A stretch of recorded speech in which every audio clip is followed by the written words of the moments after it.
What's going on, guys? Healy here, and today the wild card for the National League is now here. Yesterday there were two game 163s in the MLB. Both of them the National League winners advance to the divisional round. Losers playing an elimination game today. The Brewers beat the Cubs 3-1. In the first game, they had 12 hits. The Cubs only put up 3 hits. The Rockies faced the Dodgers and lost 5-2. Dodgers had 9 hits. The Rockies had 4. So the Rockies will be in Chicago, 8 Eastern starting time on ESPN. Winner faces the Brewers in the divisional round. The loser goes home. Their season is done.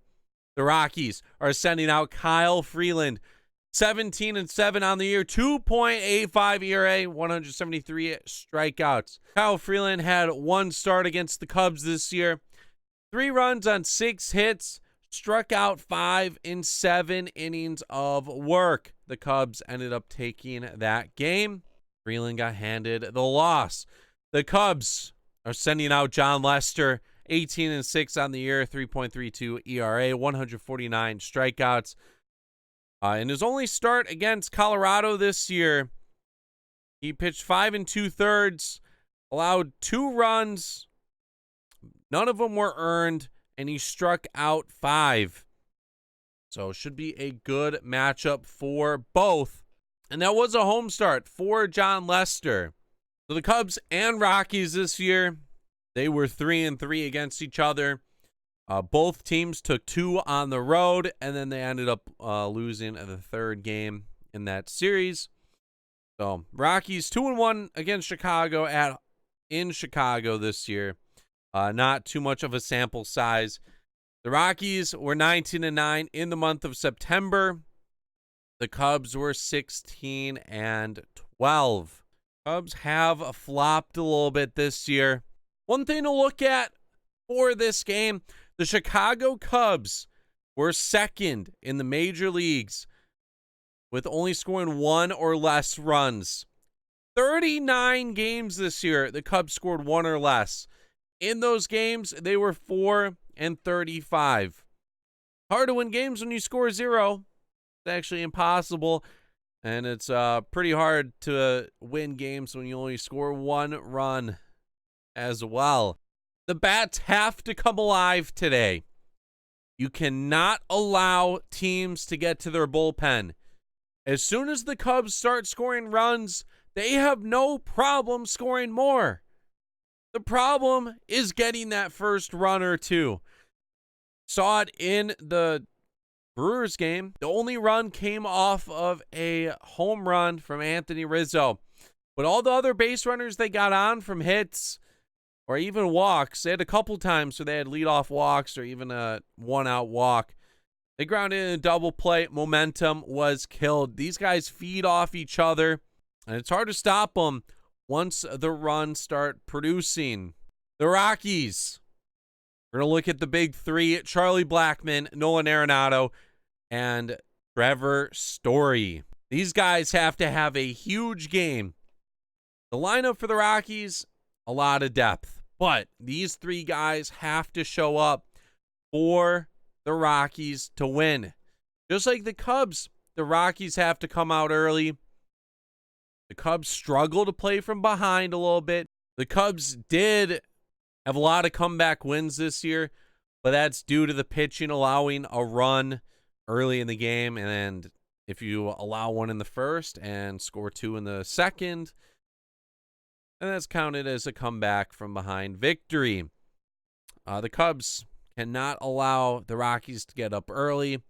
The bats struggle when they are down, especially by more than a couple runs. John Lester has to get through the first inning clean. Cubs are known to allow runs in the first inning of games. That's the inning they've allowed the most runs in this year. But Lester needs to be on his A game. I would not be surprised, even though it's a crucial game, the Rockies get on and they try to run all over John Lester, get him wound up, anxious. Lester doesn't like throwing over to first, doesn't like throwing the baseball in general, other than to the catcher. So if Colorado can get base runners on, might be a long day for John Lester. Joe Madden has said that Cole Hamels is going to come out of the pen if needed. If John Lester starts struggling, Hamels will be there. That's good news to hear, because if John Lester goes a couple innings, Cole Hamels will be right behind him going another couple. Playoff time. You cannot allow lineups to go through a third time facing your starter.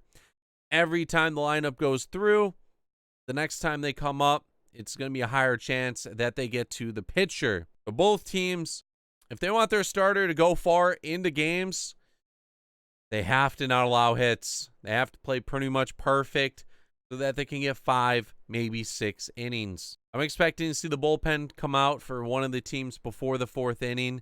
Do or die game. Leave everything out on the field. Like I said, if you lose, your season's done. No need to prepare for the next round or even worry about the next round until you get that W. Go out there and pick up the dub. I was 1-2. I was 1 for 2 in my picks yesterday between the Colorado Dodgers game, Brewers, Cubs. Colorado, they were in Denver on Sunday. Monday, they're in LA. Tuesday, they are in Chicago. A lot of traveling, a lot of different time zones. They are away from Coors. So they did pick up a decent amount of wins this year away from Coors. I think all the traveling and the playoff factor will get to them. Cubs, they've been at home for the past week or so. That ballpark is about to be lit. My prediction, the Cubs will win 5-3. Gonna be close all the way through. But I feel like playoff baseball, the Cubs, they don't want to lose in the wild card. They made it deep in the playoffs the past few years, like I mentioned yesterday. And not making it to the divisional series will be a disappointment. There's a lot of veterans and a lot of great guys that have playoff experience in that clubhouse. They got to show up. Let me know your thoughts on this game, what you think the score is going to be. Hopefully it's a good day for me. But if you guys enjoyed, make sure you leave a like, subscribe down below. This is Healy, and I am out. Peace.